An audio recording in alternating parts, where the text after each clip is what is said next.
footy, it's official, Will Anderson. I know we have been for a couple of weeks already, but, finals footy tonight, 6 o'clock, Adelaide Oval, Daisy Thomas. Yes. We've got Max Gawn here. We He's do over have your Max. right side. I love Max. I There he love is when right Max there. comes in. You always bring great energy. Thank you. You're just a really friendly, lovely guy. So I get thank you to for coming in. I get to sit in your seat, which is a fun little part Power of the move. show. Your power move, and I'm It just is reading. an absolute power move. It is. And yeah. what is over there? What have you discovered, Well, I Max? just thought I'd read his notes just to get ready for the show. Mm. And there's 2 lines. Okay. One says Ken Hinkley, and then the next says, "Have you been paying attention?" I'm not sure what. And what's on the other side? Up the top. Thank God you're here. Yeah, Do so you write that every single So day? ever since I've stuffed it up, Every single I have to day. write it out just in case Daisy it always comes up. forgets the names of both of those shows and he Okay. can't say them. Does he so put them together? Make them just one. No, I called. Have you been? No. Here we go. You need your notebook. You need your notebook. The show is called The Blue Door Show. Thank Yeah. you. Thank God you're here. you cannot get it to stick. So Yeah. every Thank God day. you're here. I called. So glad you made it. I've called so Okay, many yep. names that I don't know which one's You correct. can see a anymore. great video of him absolutely losing his mind trying to think about what it is on Triple M Melbourne Instagram.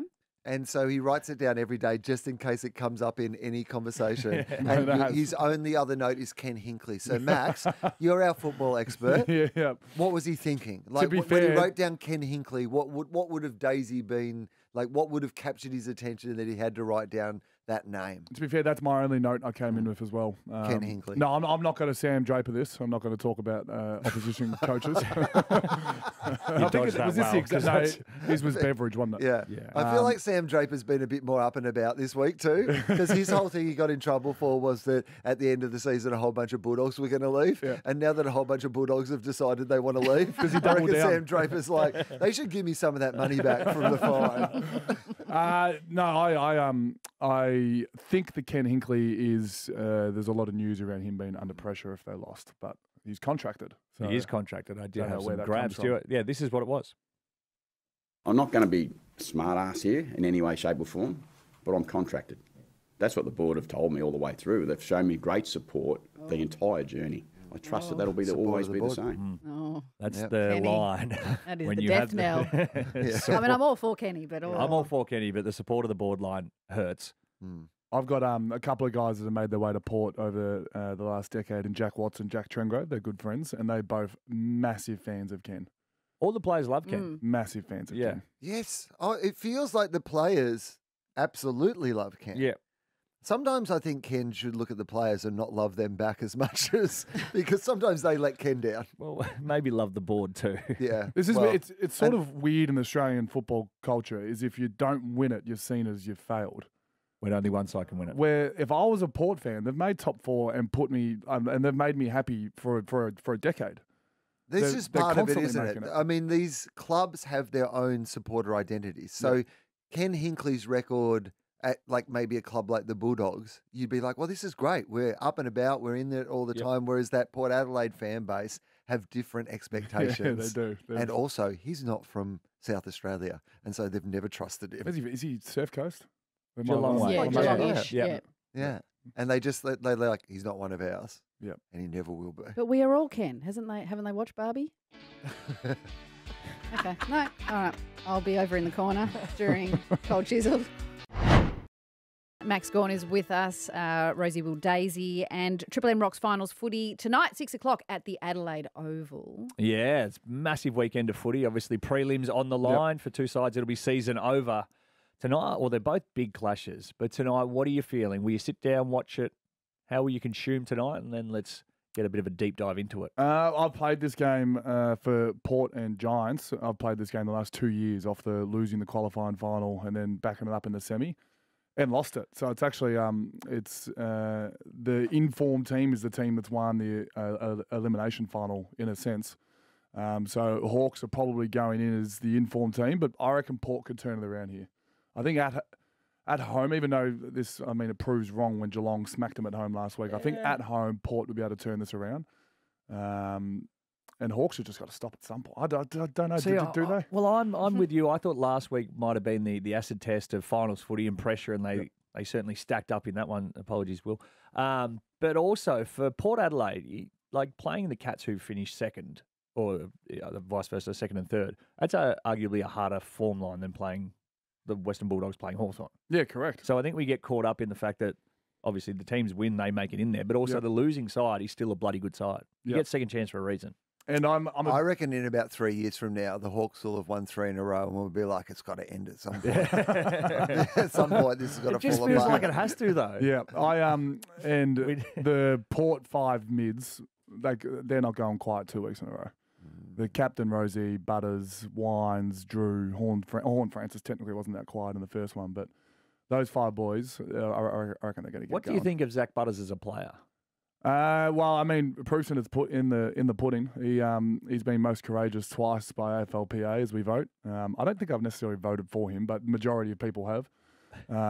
So it doesn't necessarily say what I think of him. I'm hiding behind the group. No, I think he's a little gun. Yeah. But I mean, obviously, he's got an injury to his ribs.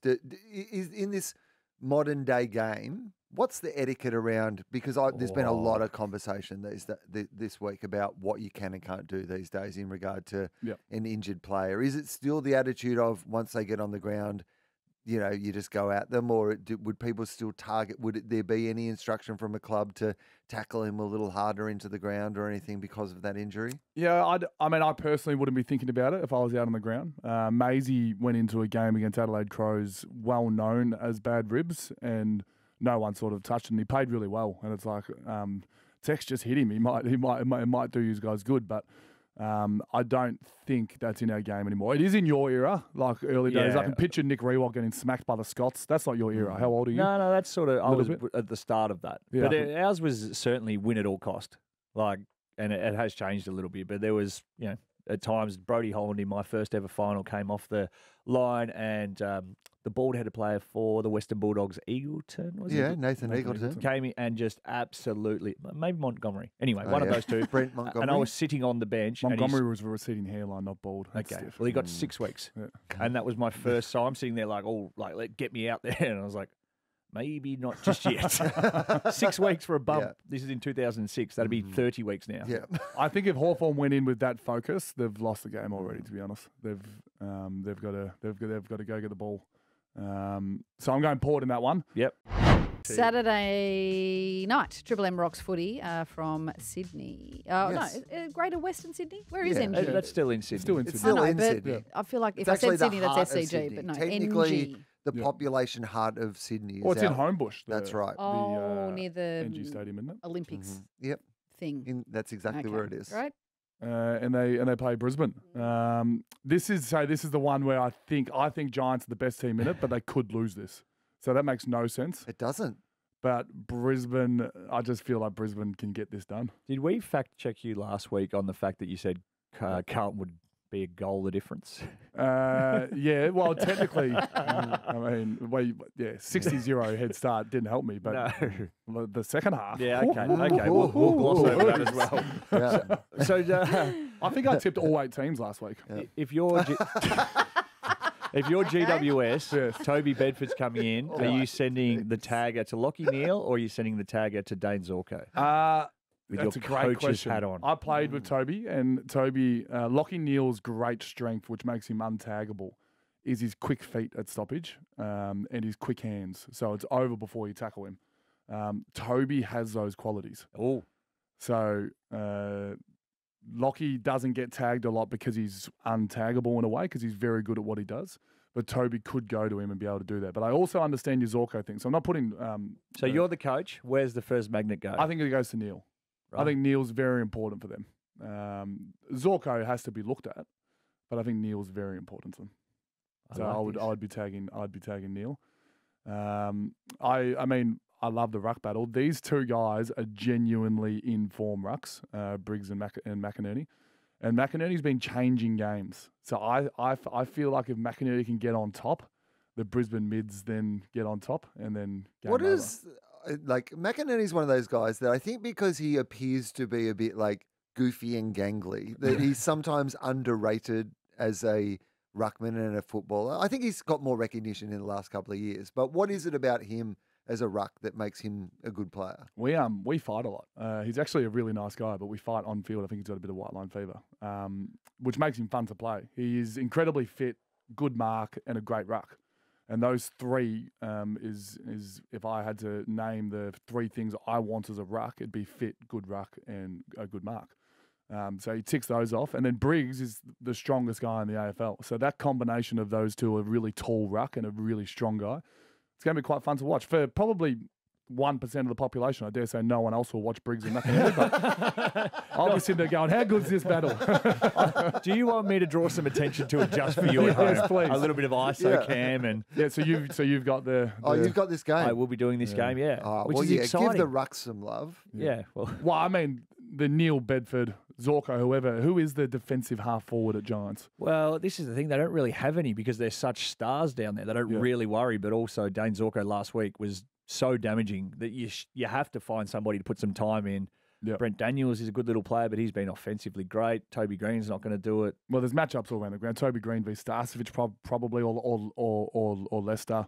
Harris Andrews and Hogues. Hogues is on fire, genuine fire. So there's matchups all over this game. You played against both sides this year. What, again, if you're coach, what are you taking away from both of them to win? Played against all sides this year. But Is that right? Yeah. Did All you? of them. Is that what Actually, they're no, doing sorry, now? I missed the Yeah, Essendon game. yeah. so- So, look at that. Here you are again, lying on radio. Oh, Carlton will get within a goal. I actually haven't played Essendon for 3 years. Oh, right? Yeah, Is I've it been personal? injured. I've been injured every time. It's like you with Parcel, just somehow not here. Greatest radio game show of all time. Coming up next. No, But what are you? hour. Okay. What are you doing? What like? Well, weirdly, we got within a kick with both these teams. We Yeah. lost by less than a kick with both. Brisbane's centre bounce is so important to them. So it's Giants sort of halving that or even winning it themselves. And then for Brisbane, it's Harris Andrews. If he Yeah. marks the ball, Hogues doesn't. It's as simple as that. So they've got to put some work into Harris. If it's Cadman or if it's Lockie Keefe as that second tall, being able to put some work into Harris. There you go. Yeah, that was proper That's good. footy chat. No, I That's what liked just it. happened I then. We love just when- had some actual proper footy chat on this show. Love Are you Rosie. happy with it? I loved it and I some loved whatnot. it. And we had Oh, yeah, there was all also some the good whatnot. chats with Max Gorn today. Thank you Yeah. so much.